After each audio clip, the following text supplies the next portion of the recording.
अरे पेन तो दो।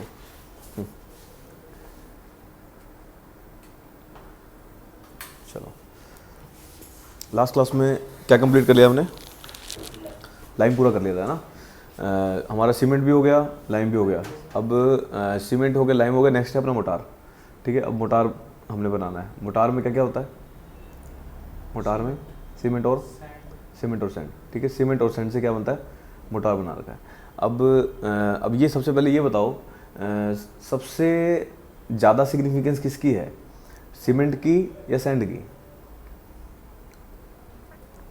अब सीमेंट और सैंड में सबसे ज़्यादा सिग्निफिकेंस किसकी है, सीमेंट की या सैंड की?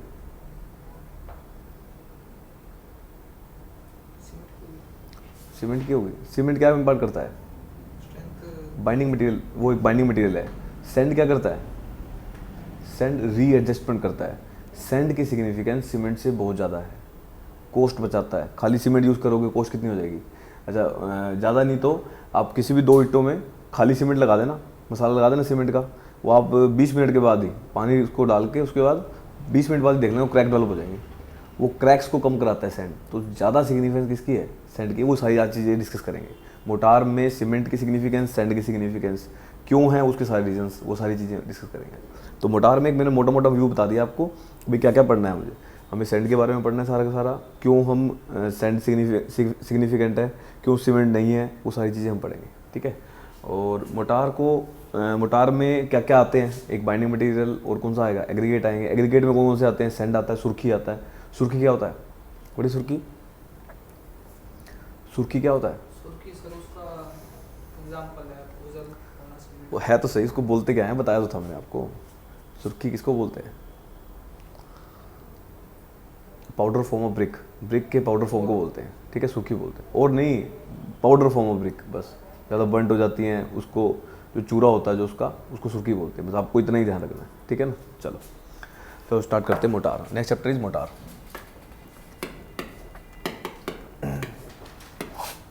Motor, motor is a term, motor is the term used to indicate the, motar is the term used to indicate the paste formed by, indicate the paste formed by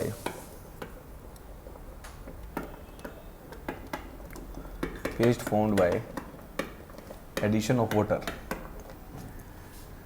paste formed by addition of water in specified proportion of, in specified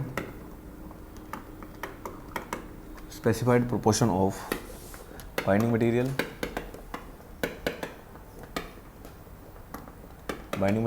and aggregate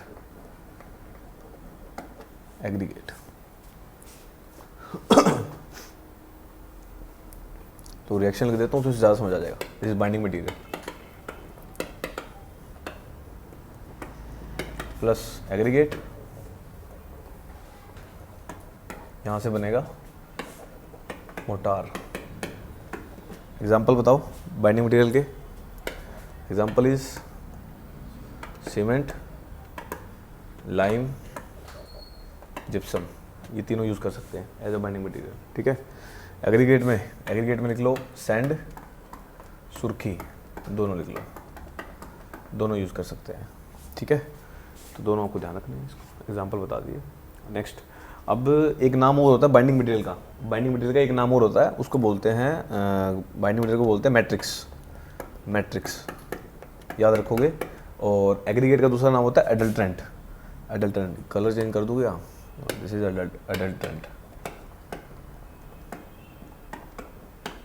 adulterant लिख लो। ठीक है, और सुर्खी को लिख लोगे, लिख दो यहीं पे, पाउडर फॉर्म ऑफ ब्रिक, बार बार भूल जाओगे नहीं, पाउडर फॉर्म ऑफ ब्रिक। ठीक है, ये सारी कहानी। चलो नेक्स्ट, अब कहानी शुरू करते हैं मोटार को बनाने की।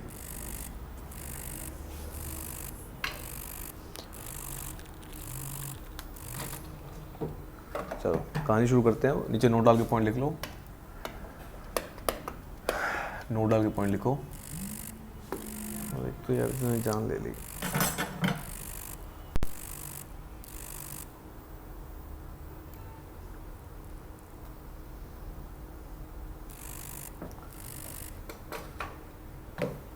चलो अब नीचे नोट डाल के पॉइंट लिखो। इसमें लिखो 1 metre cube of wet mortar is equal to 1.25 metre cube of dry mortar. 1 metre cube of wet mortar is equal to 1.25 metre cube of dry motor.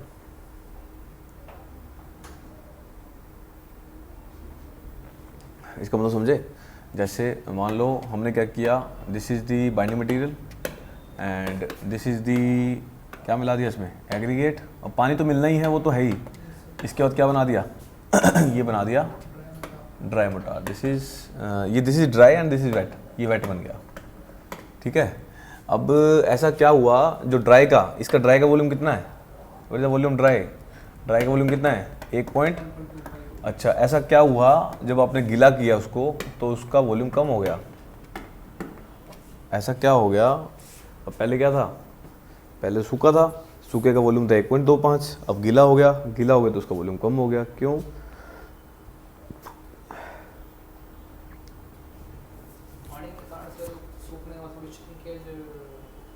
और श्रिंकेज कैसे होगी?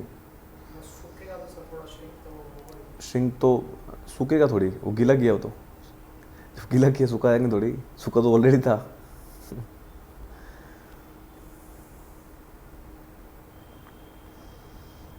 वॉल्यूम डिक्रीज हो गया। क्यों?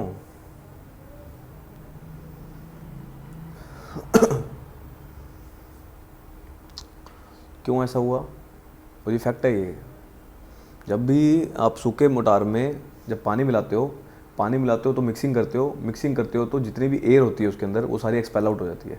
अल्टीमेटली जब भी कॉम्पैक्शन हो जाती है उसकी तो क्या होता है, एयर बाहर निकल जाता है। तो एयर बाहर निकल जाएगा तो क्या हो जाएगा, वॉल्यूम क्या हो जाएगा, कम हो जाएगा। तो अल्टीमेटली आपको पता ही रखा है वॉल्यूम टोटल किस के इक्वल होता है, volume of air plus volume of क्या होता है उसमें, टोटल वॉल्यूम किसके इक्वल होता है, टोटल वॉल्यूम ऑफ वॉइड्स में क्या आते हैं, volume of voids plus volume of solids. Volume of voids में आते हैं volume of air plus volume of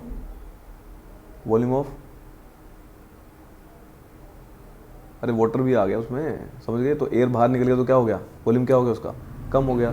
जब एयर कम हो जाएगी तो क्या हो जाएगा, अल्टीमेटली वॉल्यूम क्या हो गया। तो अल्टीमेटली इसका रीज़न जो है क्या है, कॉम्पैक्शन। समझ गए? तो आपको ध्यान रखना है ये कॉम्पैक्शन, तो एयर एक्सपेल आउट हो जाएगी। ठीक है, चलो नेक्स्ट। इस पे क्वेश्चन दूं क्या? चलो इस पे क्वेश्चन लिखो, एक अच्छा क्वेश्चन है। क्वेश्चन लिखो, compute the number of cement bag. अब ये आपने देखा होगा, JEE के एग्जाम में आते हैं। Compute the number of cement bag, compute the number of cement bag and volume of sand required and volume of sand required. Compute the number of cement bag and volume of sand required for the preparation of mix. For the preparation of mix in proportion of 1:6. In proportion of 1:6. In proportion of 1:6 and by volume, ये by volume है। ठीक है, 1:6 by volume, having volume of 3.5 metre cube, having volume of 3.5 metre cube, 3.5 metre cube इसका volume है। also compute the size of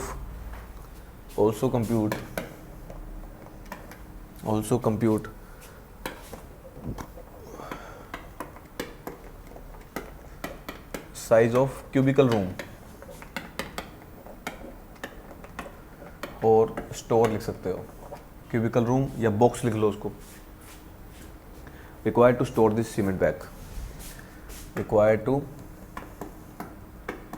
store this cement bag.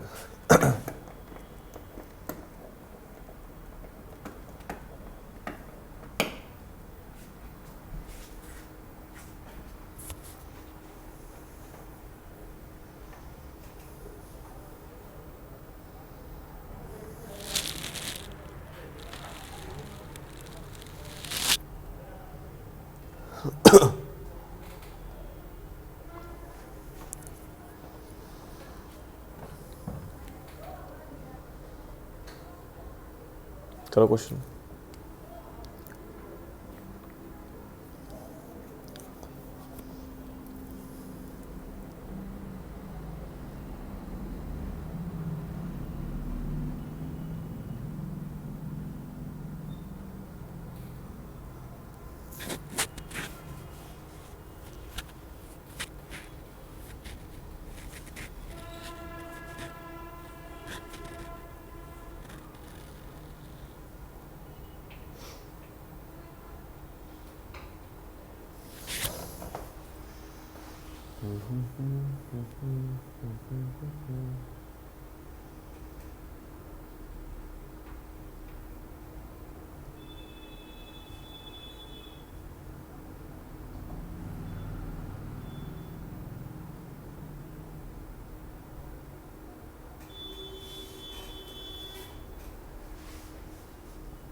करो fraud से, जो basic question है।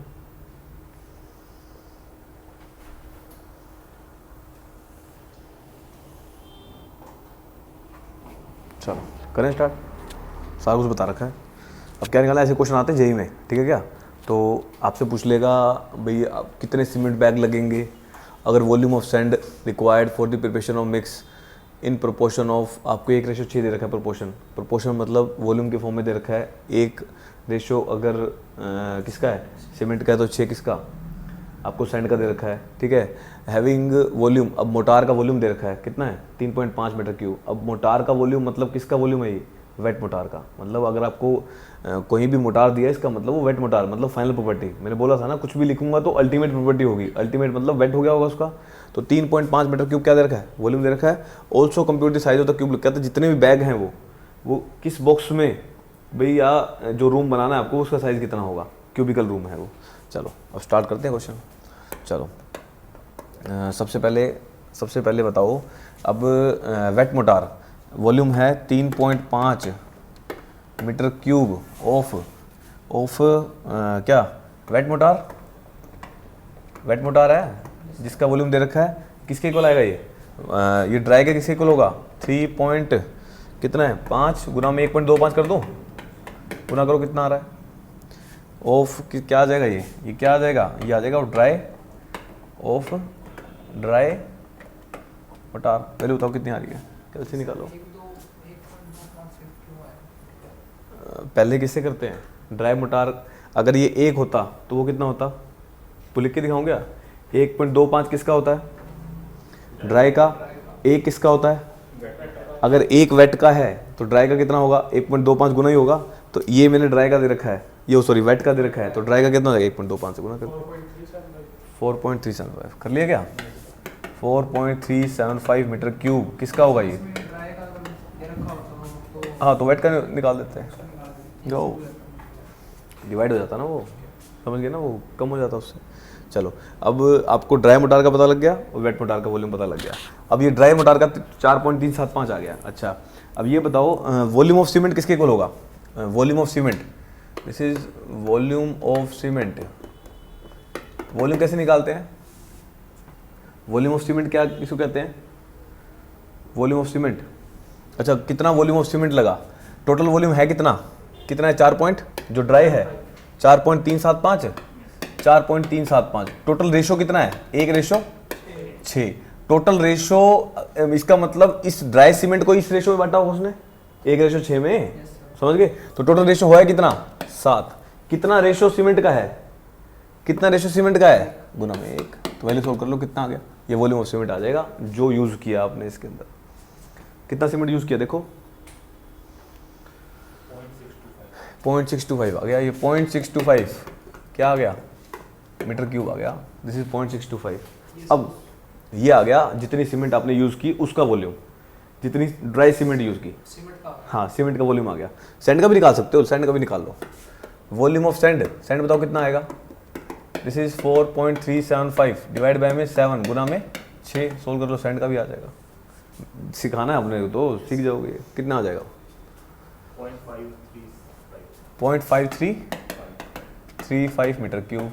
अब अपने को निकालना है number of bags. Number of bag कैसे निकालूं, नंबर ऑफ बैग ऑफ किसके बैग के, सीमेंट के बैग के, सीमेंट के बैग के निकालने हैं। वॉल्यूम, टोटल वॉल्यूम कितना है 0.625 डिवाइड बाय में एक सीमेंट बैग का वॉल्यूम कितना होता है, अरे वाह, एक सीमेंट बैग का वॉल्यूम कितना होता है,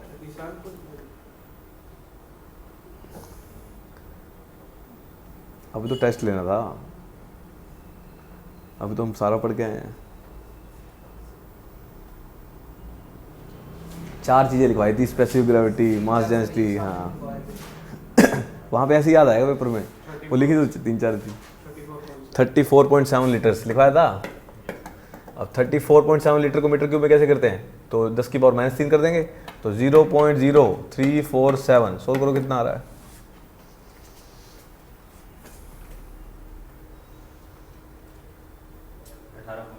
18.01। अल्टीमेटली कितने बैग लगाए होंगे उसने, 18 बैग लगा दिए होंगे। तो 18 बैग सीमेंट लगा दी होगी उसने, समझ गई बात है। तो ये सारी नंबर ऑफ बैग्स आ गए।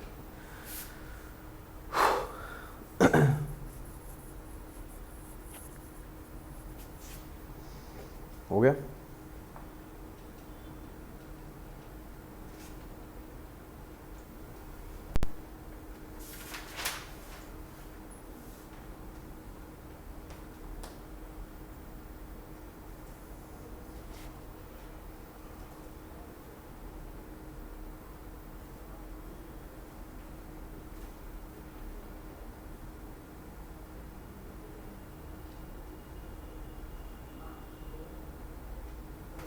अब अपने क्या करना है, इस 18 बैग को स्टोर करना है, इस 18 बैग को स्टोर करना है।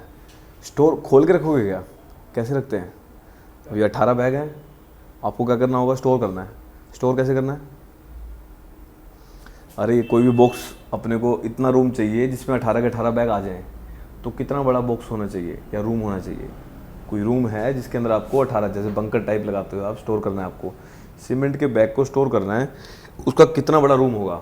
इसके लिए एक जानकारी दे देता हूँ, नोट डाल लो। जो अपना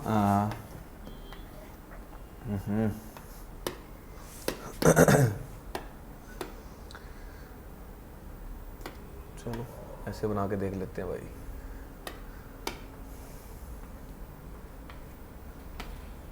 ऐसा होता है सीमेंट बैग, ये मैंने बना दिया ऐसे, ठीक है, समझ गए ना।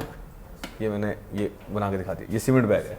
अब कोई भी जो सीमेंट बैग है जो इंडिया के अंदर 50 किलो का होता है, उसका जो ऊपर वाला एरिया होता है ये है 0.3 मीटर स्क्वायर, और इसकी हाइट होती है, दिस इज 0.8, ये रहती है मेरी, याद रखना इसको।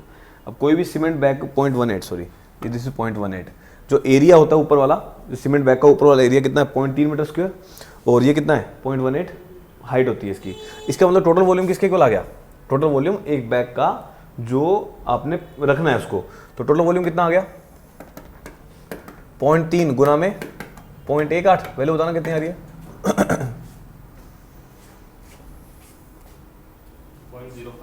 0.054, this is 0.054।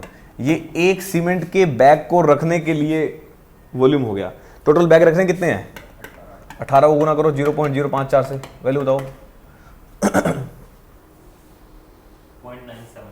0.972, this is 0.972 metre cube, ये वैल्यू आ गई अपनी। ये किसकी आ गई, अब 0.972 आ गया, जितना वॉल्यूम ये घेरेगा, लेंथ ब्रेड्थ और हाइट। अब इसको क्या करो, क्यूबिकल रूम बनाना है, क्यूब रूट कर दो, पता लग जाएगा कितने कितने होना चाहिए, कितनी जगह लेगा ये।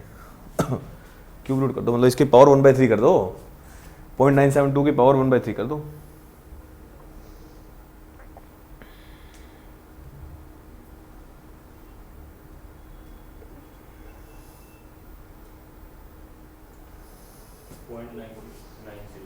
Point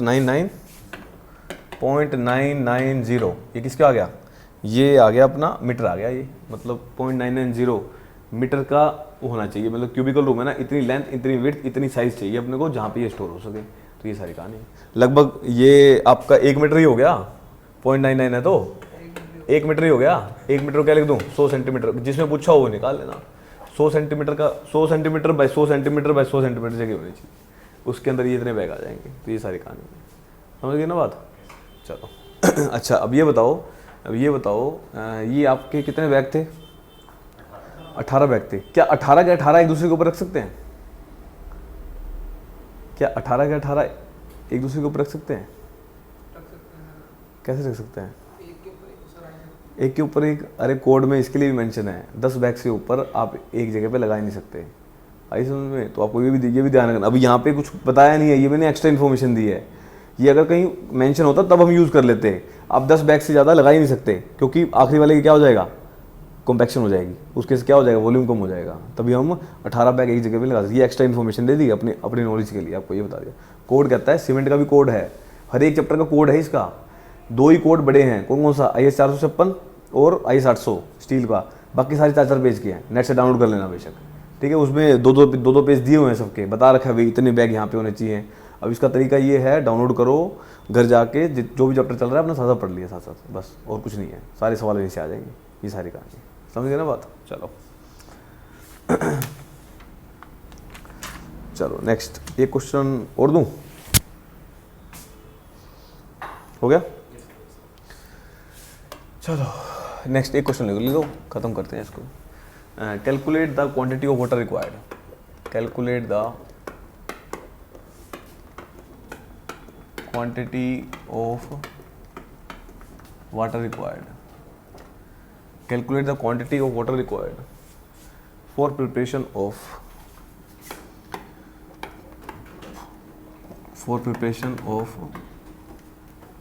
calculate the quantity of water required for preparation of 2.5 meter cube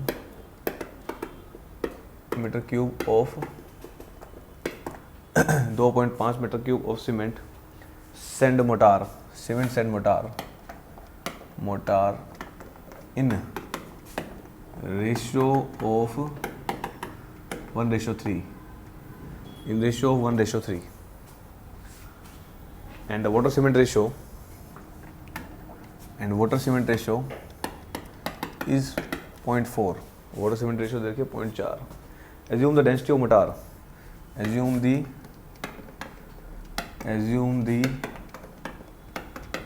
density of mortar is 1450 kg per metre cube. ये क्वेश्चन देखते हैं कितनी पानी की रिक्वायरमेंट है।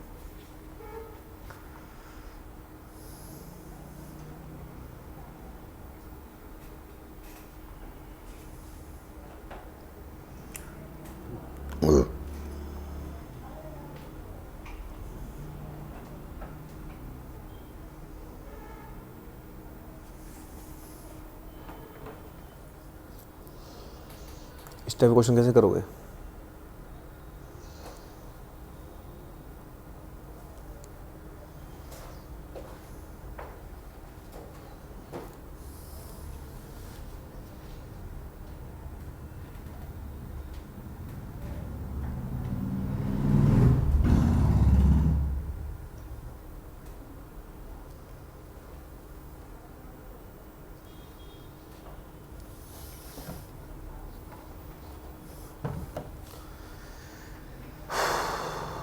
करें स्टार्ट।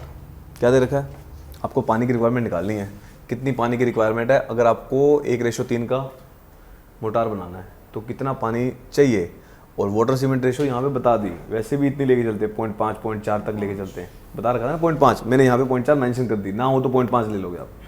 तो मैंने यहाँ पे बताया इसका मतलब मैं ऐसा बोल सकता हूँ वेट ऑफ सीमेंट कितनी ले लूँ, weight of cement plus weight of sand plus weight of water equal to total weight. ठीक है, टोटल वेट आएगा, टोटल वेट आएगा।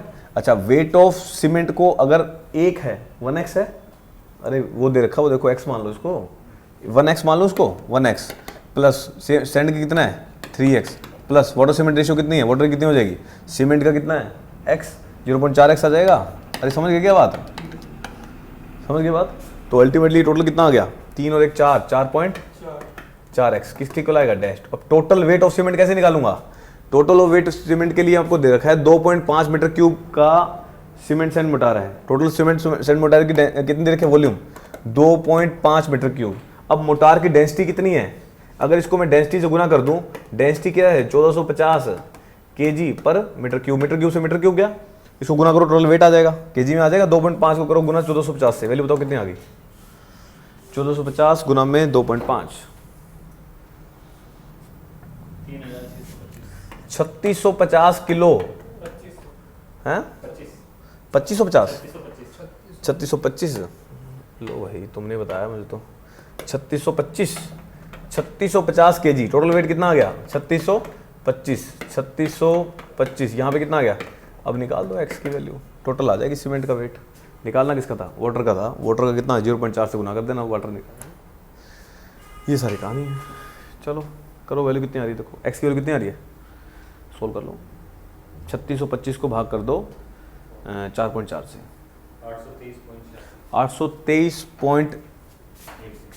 823.86 kg आ गया। इतनी क्या लगेगी, ये x की वैल्यू आ गई, इतनी किलो क्या लगेगा, सीमेंट लगेगी। अब बैग निकाल लो, ये भी निकाल सकते हो, 50 से भाग कर दो, नंबर ऑफ बैग आ जाएंगे।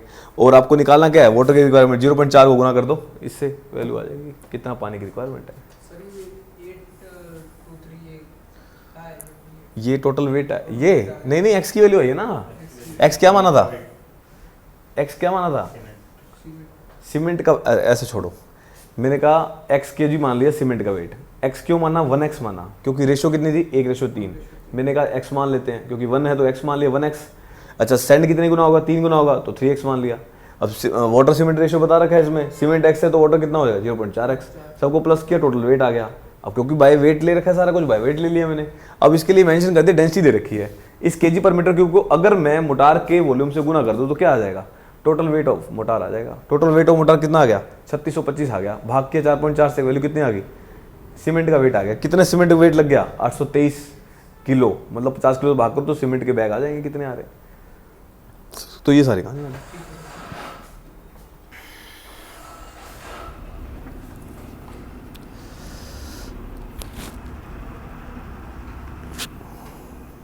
हो गया। चलो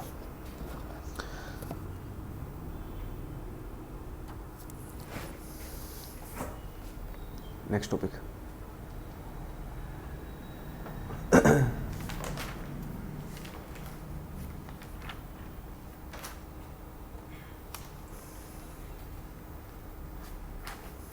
करें start. Next topic, sand used for preparation of mortar, used for preparation of motor की प्रिपरेशन के लिए जो सैंड चाहिए उसमें क्या प्रॉपर्टी होनी चाहिए, शुड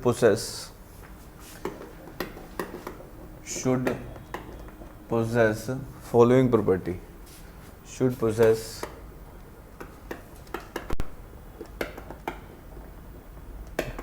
क्या क्या प्रॉपर्टी होनी चाहिए। पहली property, it should be free from organic matter, it should be free from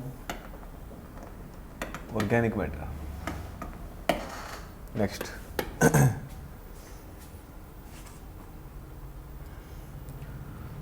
it should be chemically inert, it should be chemically inert। तीसरा point, it should be free from presence of salt, it should be free from presence of salt. It should be free from presence of salt that absorb moisture from the atmosphere. That absorb moisture from the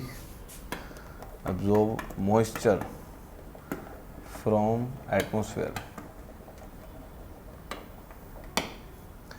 चौथा, 4th point, it should be well graded. It should be well, चलो ये लिख लो, these are the properties जो होनी चाहिए किसमें, sand में.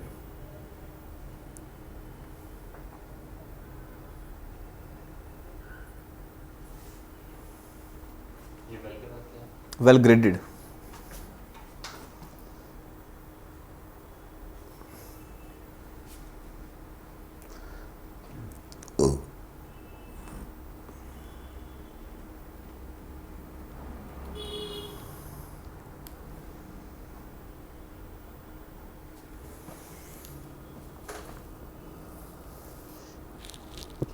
देखो नेक्स्ट, अब कहता है जो आप सैंड यूज़ कर रहे हो उसमें कुछ प्रॉपर्टीज़ होनी चाहिए. कौन कौन सी प्रॉपर्टीज़ हैं उसको डिस्कस कर रहे हैं. It should be free from the organic matter. Organic matter से फ्री होना चाहिए. ऑर्गेनिक मैटर मतलब जिसमें कार्बन प्रेजेंस होता है. जैसे एग्जांपल बताओ. लीफ बोल सकते हो. और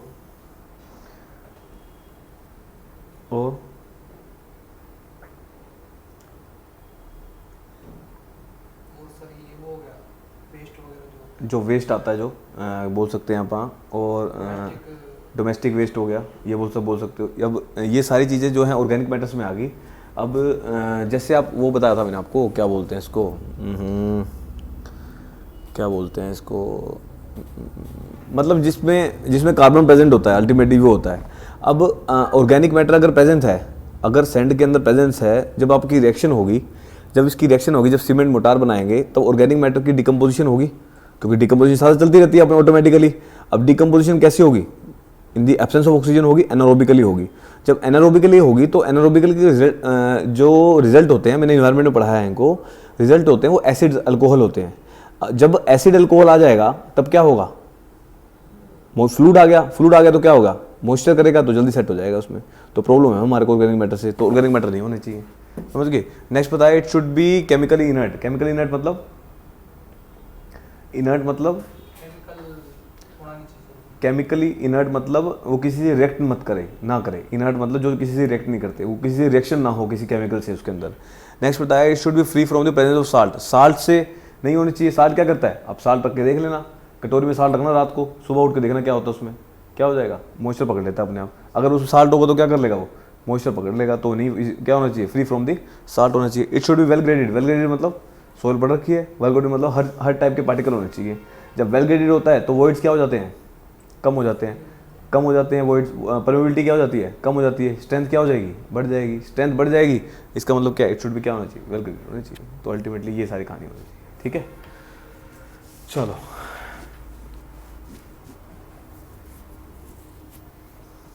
नेक्स्ट इज, ये हो गया सारी कहानी. अब नेक्स्ट टॉपिक लिखो. इसमें जो सैंड यूज़ कर रहे हो क्या पर्पस है, क्यों सैंड को हम यूज़ कर रहे हैं as aggregate. Sand use for the preparation of motor.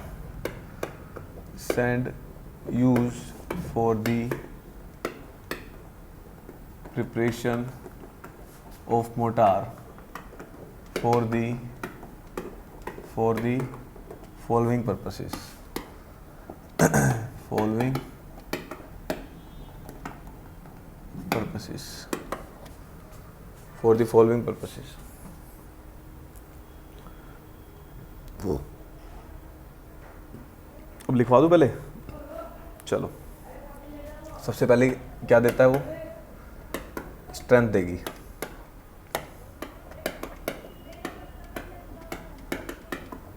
सबसे पहले स्ट्रेंथ पे लिख लो. It helps in readjustment.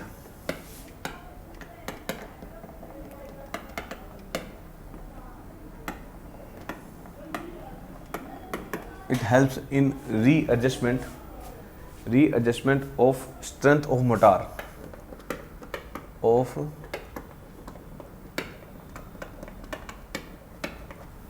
it helps in readjustment of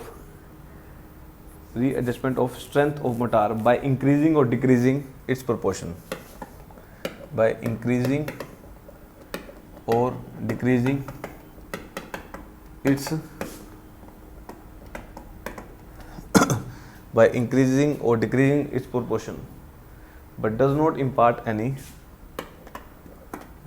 increasing or decreasing its proportion, but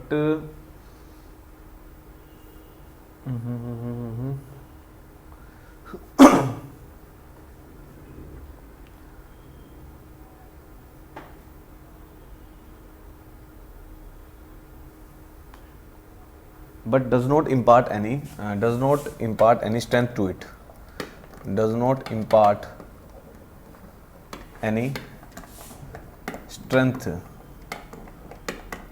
to it, ये लिख लो इसमें, हो गया. Second point, surface area. Second point is surface area. Next is surface area. It divides the paste of binding material. It divides the paste of binding material. It divides the paste of binding material into number of layers. It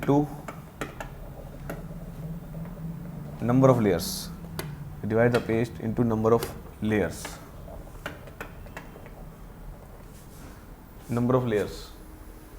Thereby helps in increasing the area. Thereby helps in increasing the area.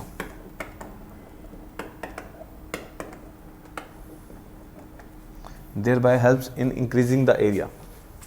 हो गया. Over which it can apply. Over which it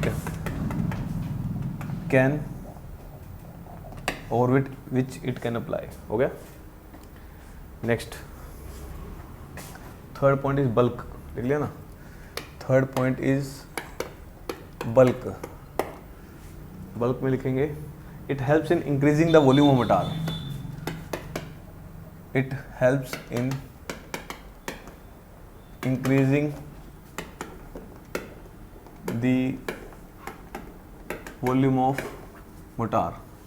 It helps in increasing the volume of mortar and decreasing its cost.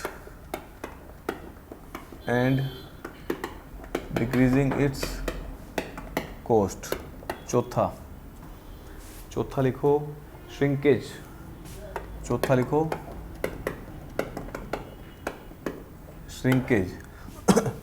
Shrinkage. It helps in reducing the volume of voids.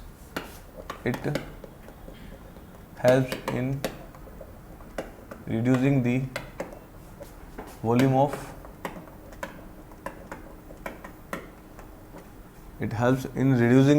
mortar. Helps in reducing the volume of voids लिख लो. Motor है तो volume of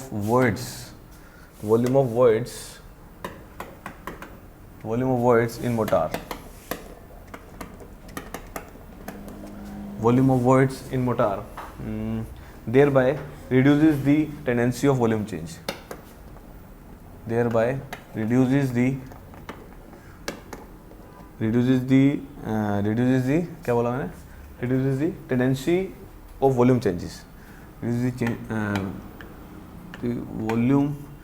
the volume changes. ये लिख लो. Reduces the tendency लिखा था क्या? Reduces the tendency of volume changes. ठीक है? Reduces the tendency of volume changes. Hence reduces the development of crack. Reduces the development of cracks.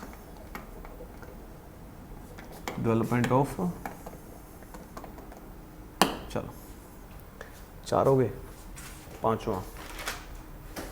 पांचवा लिखो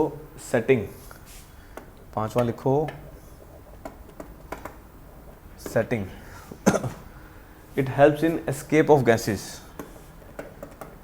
it helps in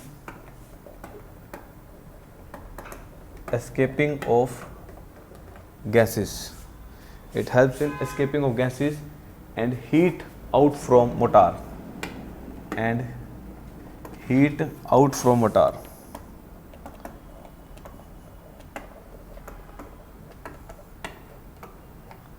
And heat out from motor uniformly without development of uniformly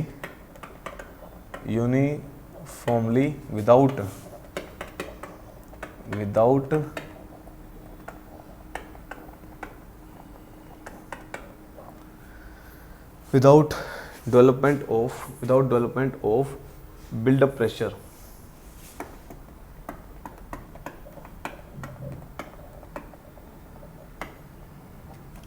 Without development of build up pressure, thereby reduces the tendency of cracks. Thereby reduces the tendency of cracks.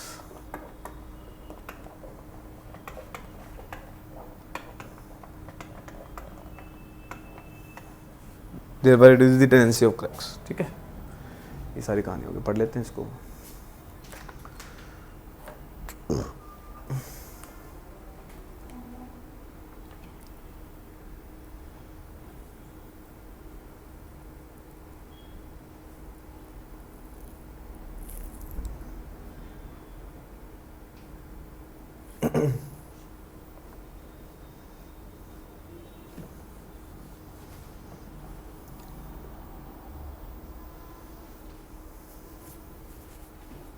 हो गया, करें start. चलो समझते हैं इसको. क्या बताया सबसे पहले स्ट्रेंथ में बताओ. स्ट्रेंथ क्या करेगा? इट हेल्प्स इन री adjustment of strength of motor by increasing और डिक्रीजिंग इट्स प्रोपोर्शन. उसको इंक्रीज कर दो या डिक्रीज कर दो, but does not impart any strength. क्या मतलब है इसका?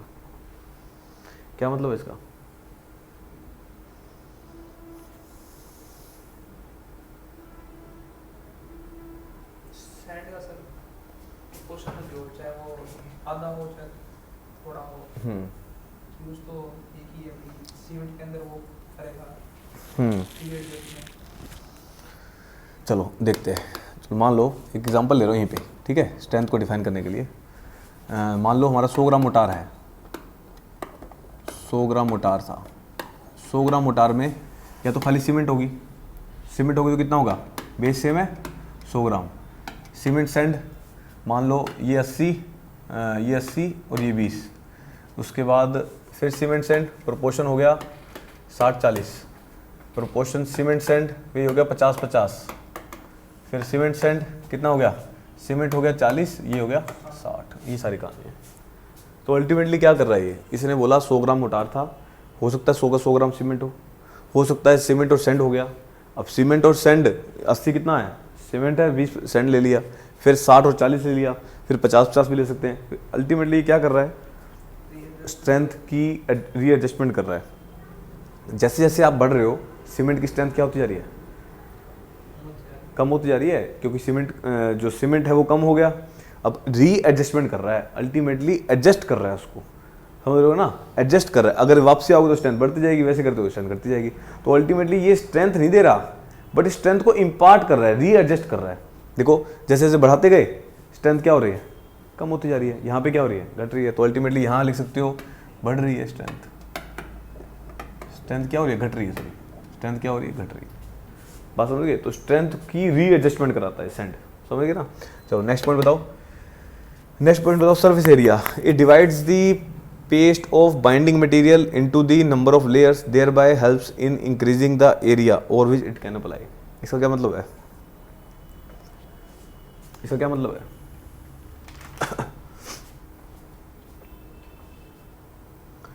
इसका क्या मतलब है?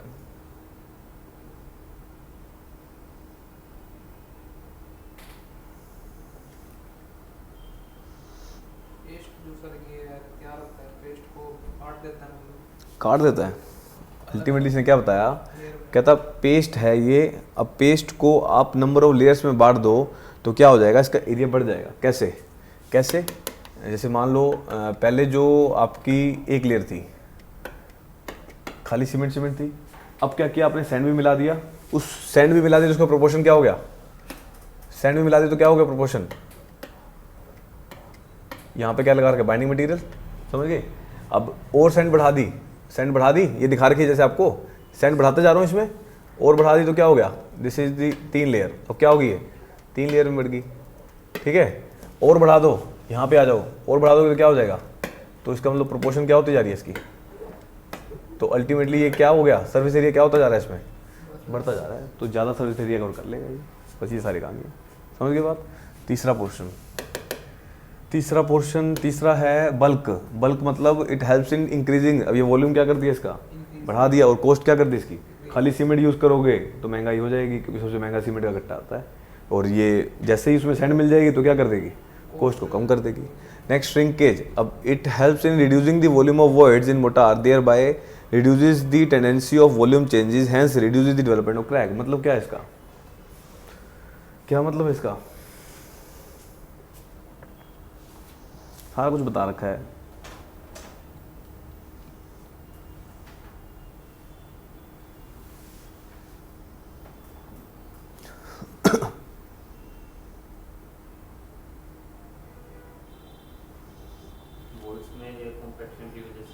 एयर कॉम्पैक्शन कहाँ से आ गया इसमें, उसकी वजह से साइज जो वॉल्यूम है वो चेंज हो जाएगी, वॉल्यूम चेंज हो जाएगा, वॉल्यूम में चेंजेस ज़्यादा आएंगे या कम आएंगे,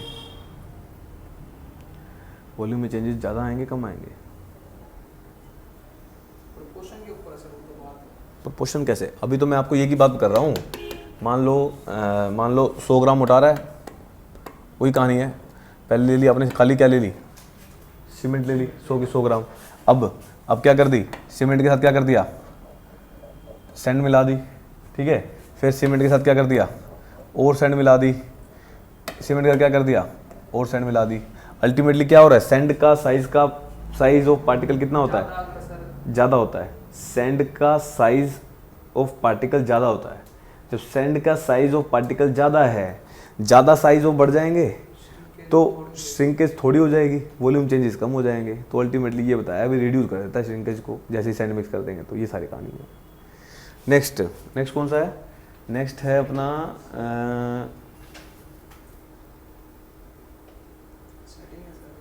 नेक्स्ट है सेटिंग। तो सेटिंग में देखो, सेटिंग में क्या बताता है, सेटिंग में बताता है it helps in escaping of gases and heat out from the mortar uniformly without development of buildup pressure, thereby reduces the tendency of crack. Ultimately इसने क्या बताया, जैसे ही आप मोटार की हीट ऑफ हाइड्रेशन होती है, जब रिएक्शन होती है तो उसमें क्या निकलता है, हीट निकलता है, गैस निकलती है। अब जैसे ही गैस बाहर निकल जाएगी तो क्या हो जाएगा, विदाउट एनी, कोई बिना प्रेशर लगाए, उसकी टेंडेंसी ऑफ क्रैक्स क्या हो जाएंगे। अब जितनी ज़्यादा गैस बाहर निकलेगी तो क्रैक्स की डेवलपमेंट क्या हो जाएगी, अरे कम हो जाएगी भाई, ज़्यादा क्यों हो जाएगी, जब वो अल्टीमेटली वो कौन बना रहा है, क्रैक्स कौन डेवलप करता है, वो गैसें हैं जो अंदर रह जाती हैं, वो क्रैक डेवलप कर देती हैं, हीट ऑफ हाइड्रेशन में ज़्यादा निकल जाती हैं, तो ज़्यादा निकल जाएंगे तो क्रैक डेवलप कम हो जाएंगे, तो लीडिंग टू लेस हो जाएंगे क्रैक्स। तो ये सारी कहानी है, समझ के बाद चलो नेक्स्ट क्लासिफिकेशन शुरू करते हैं। हो गया, चलो ये मिटाऊं के पड़ रहे हैं तू, ठीक है सर। चलो नेक्स्ट है classification of motor. Classification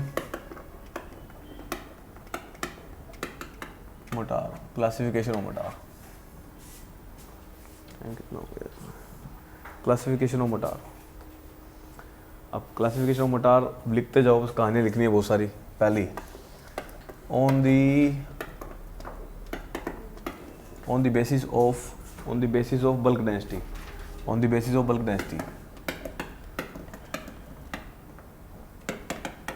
bulk density के बेसिस पे। इसमें टाइप ऑफ मोटार दो होते हैं, इसमें दो टाइप के होते हैं, दिस इज़ हैवी मोटार, और दूसरा है अपना लाइट मोटार। इसकी डेंसिटी जो होती है 1500 kg पर मीटर क्यूब से ज़्यादा होती है, इसकी लेस होती है, ये ध्यान रख लेना, ये बल्क डेंसिटी की बेस पे हो गया। Next on the basis of strength, लिख लिया,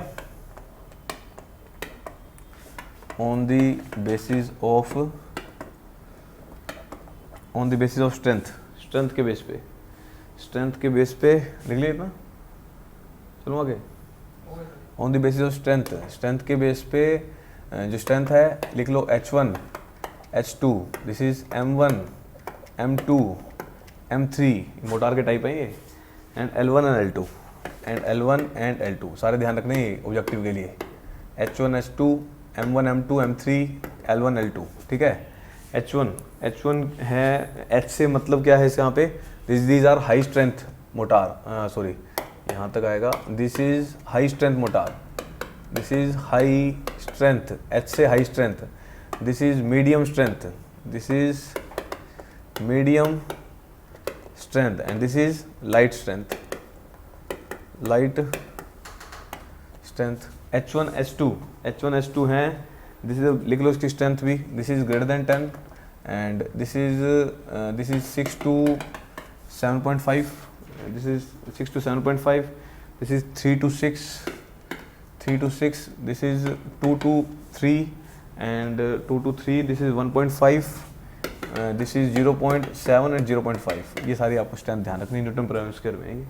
these are the strength of mortar, ये मोटार की स्ट्रेंथ है, किस में होती है, न्यूटन पर mm स्क्वायर, ये वैल्यू हो जाएगी। सारी स्ट्रेंथ को ध्यान रखोगे तो अल्टीमेटली मोटार के भी टाइप हैं स्ट्रेंथ के बेस पे, स्ट्रेंथ के बेस पे कौन कौन से, H1 H2 M1 M2 M3 and L1 and L2, कुछ भी पूछ सकता है, इसकी स्ट्रेंथ पूछेगा, H1 की पूछता है तो आपको 10 याद रखनी है। चलो कहाँ यूज़ होती है ये, मैशनरी वर्क में यूज़ होती है, ठीक है। अरे हाँ, next on the basis of binding material, तीसरा on the basis of binding material, binding material के बेस पे, on the basis of binding material के बेस पे लिख लो। ये है सीमेंट मोटार, दिस इज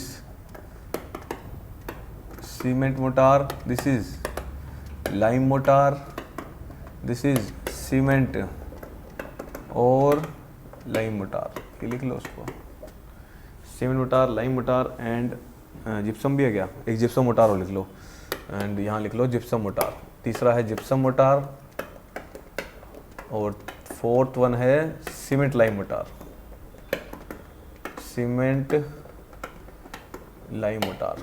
चलो नेक्स्ट, कितने होगी, 3 होगी, दूसरी थी क्या ये, तीसरी थी, तीसरी है, चौथी लिखो, चौथी है अपनी on the basis of aggregate, on the basis of aggregate. First aggregate के बेस पे है sand mortar, surkhi mortar,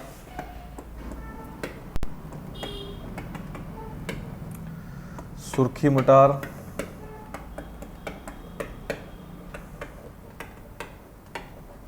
sand mortar, surkhi mortar and sand surkhi motor.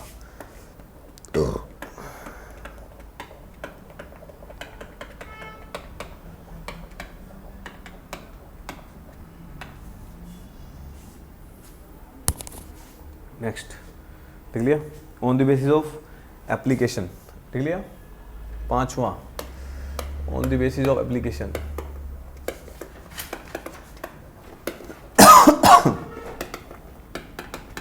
On the basis of application, application के बेस पे, this is brick laying motor,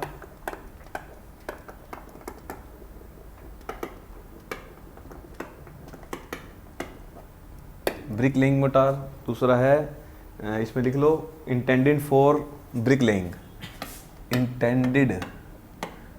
intended for brick laying, brick laying. Second है अपना this is finishing mortar, finishing mortar, finishing mortar. Finishing mortar में लिख लो, एक line लिखवा देता हूँ, intended for architecture, intended for architectural work, architectural work, architectural work और ornamental work, ornamental work, intended for architectural work और ornamental work. Application is also found in, कहाँ यूज करते हैं इसको, डेकोरेशन वर्क में, सीधा लिख लो, this is for decoration work, decoration work. Next is special type of mortar. कितना हो गए? 5 हो गए। छठा, sixth is special type of mortar. Special type of mortar, special type of mortar में लिख लो used for packing oil wells. Use for packing oil wells. Special packing mortar में लिख लो use for packing oil wells. These mortar में बी हो जाएगा। दिस मोटार में बी, दिस मोटार में बी CS और CL। समझ गए ना? सीमेंट और सैंड, सीमेंट एंड लाइम। ठीक है, या बोल सकते हो सीमेंट लो मोटार बोलते हैं इनको। ठीक है, जहाँ लीकेज के चांसेस ज़्यादा होते हैं वहाँ पैकिंग करते हैं। जैसे जहाँ पे क्रैक्स डेवलप हो रहे हैं वहाँ पे मोटार कौन सा यूज़ करते हैं? ये वाला special type of mortar, packing करने के लिए। ठीक है, next is damp proof mortar. कितना हो गया? स्पेशल टाइप में ही है। This is damp proof mortar. Damp proof mortar, this is damp proof mortar. सीलन को रोकने के लिए तो लिख लो it is prepared using the, it is prepared, एक minute, it is prepared by using the high grade sulfate resisting cement. By using the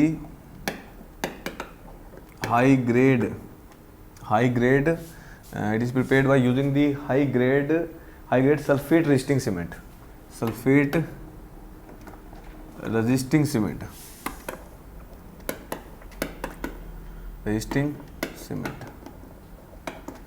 sulphate resisting cement. ठीक है, as an binding material, as an binding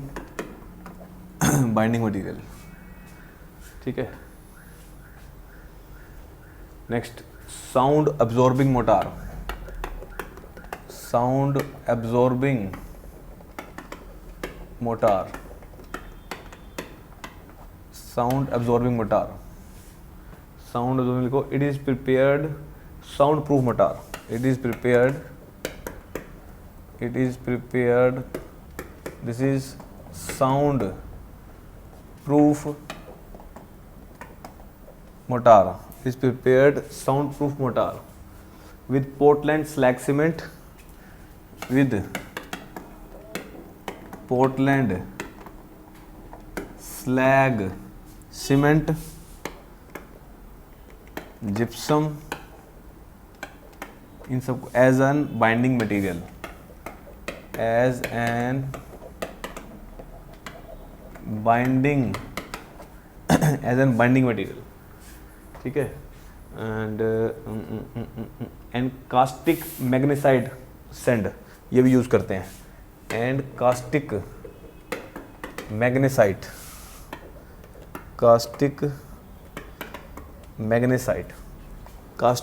use करते हैं इसके अंदर। Caustic magnesite sand as an aggregate, ये लिख लो, as an aggregate. चलो नेक्स्ट लिखो fire resistant mortar. Next is fire resistant mortar, लिख लिया? Fire resistant mortar, this is fire resistant mortar. Fire को जो रेजिस्ट करते हैं, तो इसमें लिख लो it is prepared by using the, अब उसकी एप्लीकेशन बता रहा हूँ सबकी। इट इज क्या वो लिखा है उसमें, it is prepared by using high alumina cement, high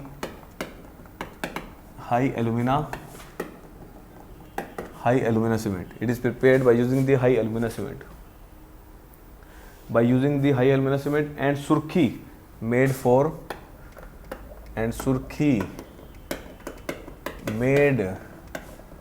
from clay bricks, ये लिख लो फायर रेजिस्टेंट। नेक्स्ट रह गया x ray shielding mortar. Next is x ray shielding mortar. X ray shielding mortar, x ray shielding mortar में लिख लो। एक्सरे शील्डिंग मोटार में it is a heavy mortar required for, it is a heavy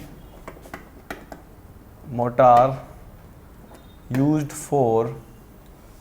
used for it is a heavy mortar used for plastering wall and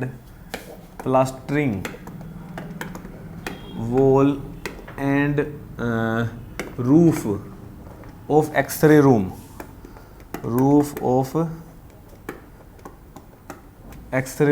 roof of X-ray room, ठीक है। it is prepared from well graded, it is prepared from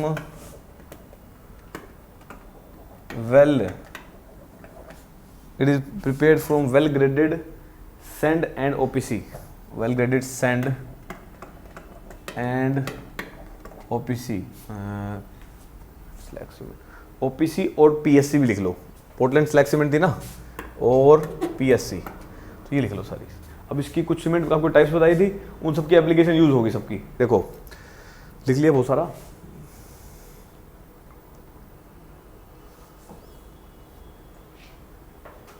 हो गया, चलो समझो इसको।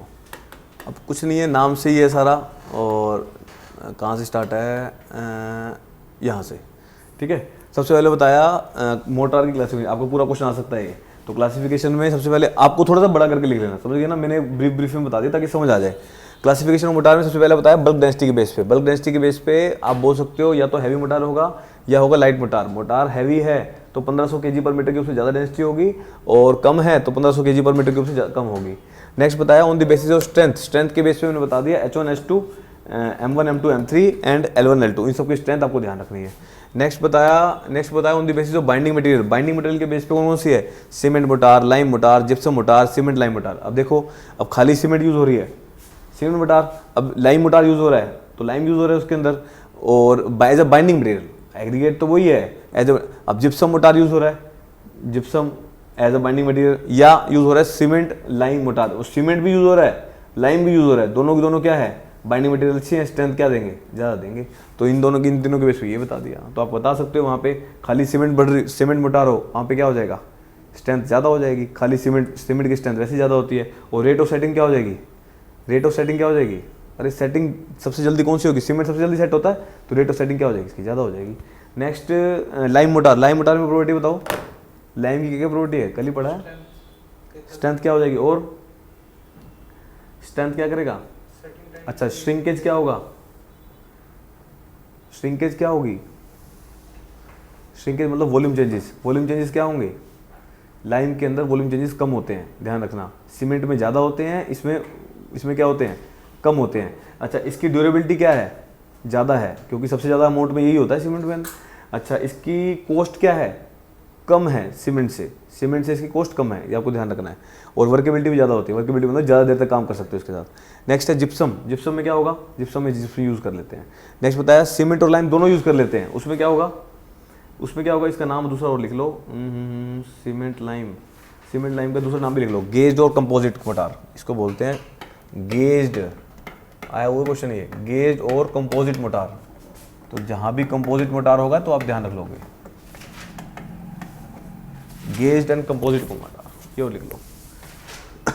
किसी भी normal construction में सीमेंट और लाइम का यूज़ कर रहे हो तो 1:6 से 1:8, 1:6 से 1:8, तो ये यूज़ करते हैं हम लोग, ठीक है। तो आपको ध्यान रखना है। नेक्स्ट सुर्खी का भी लिखवा दूँ क्या, सुर्खी का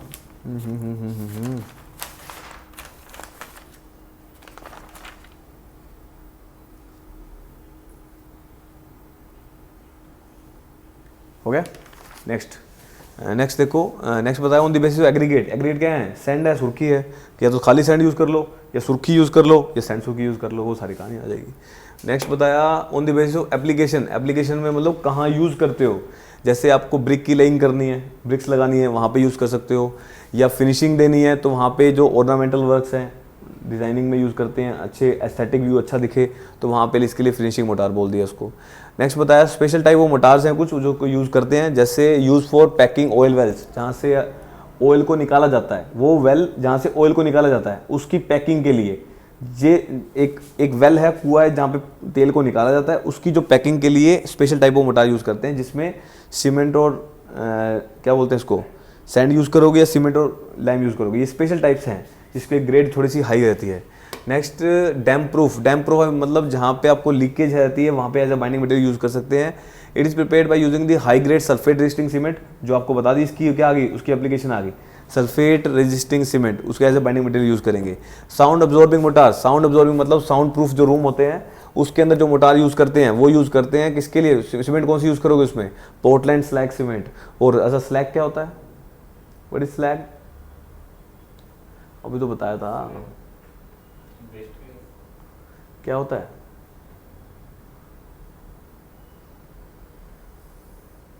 जब मेटल को बर्न करते हैं, जब जो वेस्ट बचता है उसको स्लैग बोलते हैं, भूल गए क्या। तो it is prepared from the sound proof mortar with a Portland slag cement and gypsum as an binding material and caustic magnesite sand, ये एक सैंड है जो एज ए एग्रीगेट यूज करते हैं इसको, तो आपको ध्यान रखना है इसको। नेक्स्ट बताया फायर रेजिस्टेंट। फायर रेजिस्टेंट में क्या होगा, it is prepared by using the high alumina cement. High alumina cement की क्या होगी है, अब फायर रेजिस्टेंट जहाँ पे बनाना है आपको हाई एल्यूमिना यूज करनी पड़ेगी, या सुर्खी यूज कर सकते हो एज एन एग्रीगेट। नेक्स्ट बताया एक्सरे शील्ड, जो एक्सरे रूम होता है उस रूम को ऐसा बनाना है जो उसकी रेज हैं वो उससे कमरे से बाहर ना जाए, तो उस रूम में बनाने के लिए क्या करोगे, उसको क्या कर देते हैं हम, प्लास्टरिंग वॉल और रूफ को क्या कर देते हैं हम यूज़ कर लेते हैं, हैवी मोटार यूज़ करते हैं। और फॉर प्रिपेयरिंग फ्रॉम द ऐसा मोटार होना चाहिए जो ओपीसी और पीएससी हो, उसमें पीएससी मतलब पोर्टलैंड स्लैग सीमेंट से बना होगा। ये सारी कहानी, ये सारी आप पढ़ लेना इसको, ठीक है। ये मोटार है, कुछ एक चार्ट बचा हुआ वो कल आपको बता दूंगा, इसको ये खत्म हो जाएगा मोटार, ठीक है। कल फिर एग्रीगेट शुरू करेंगे, ठीक है। चलो।